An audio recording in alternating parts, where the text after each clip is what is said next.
Ernakulam കാലടിയിൽ scooter യാത്രക്കാരനെ കുത്തിവീഴ്ത്തി 20 ലക്ഷം രൂപ കവർന്ന സംഭവത്തിൽ മുഖ്യപ്രതി അറസ്റ്റിൽ.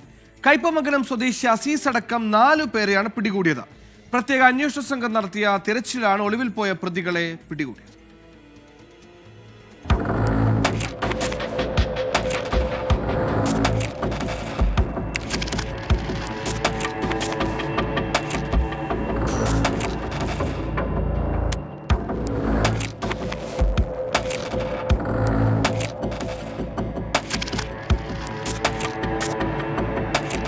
കാലടി ചെങ്ങൽ BSNL ഓഫീസിന് സമീപം ബൈക്കിൽ വന്ന 2 പേർ സ്കൂട്ടർ യാത്രക്കാരനായ തങ്കച്ചനെ കുത്തിവീഴ്ത്തിയത്.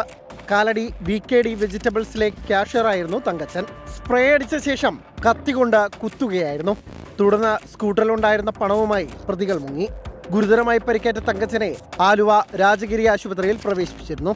4 പൊതികളിലായി സൂക്ഷിച്ചിരുന്ന 20 ലക്ഷം രൂപയുമായാണ് പ്രതികൾ കടന്നുകളഞ്ഞതെന്നാണ് തങ്കച്ചൻ പോലീസിൽ മൊഴി നൽകിയിരിക്കുന്നത്.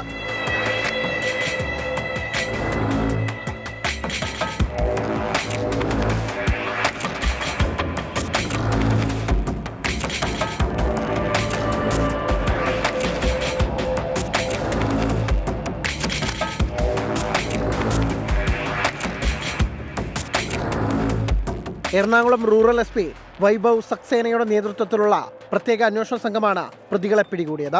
കയ്പമംഗലം സ്വദേശി അസീസാണ് മുഖ്യപ്രതി. ഇയാളെ കൂടാതെ 3 പേർ കൂടി പിടിയിലായിട്ടുണ്ട്. കേസിൽ ഇനിയും പ്രതികളെ പിടികൂടാനുണ്ടെന്നും പോലീസ് പറയുന്നു. 24 കൊച്ചി.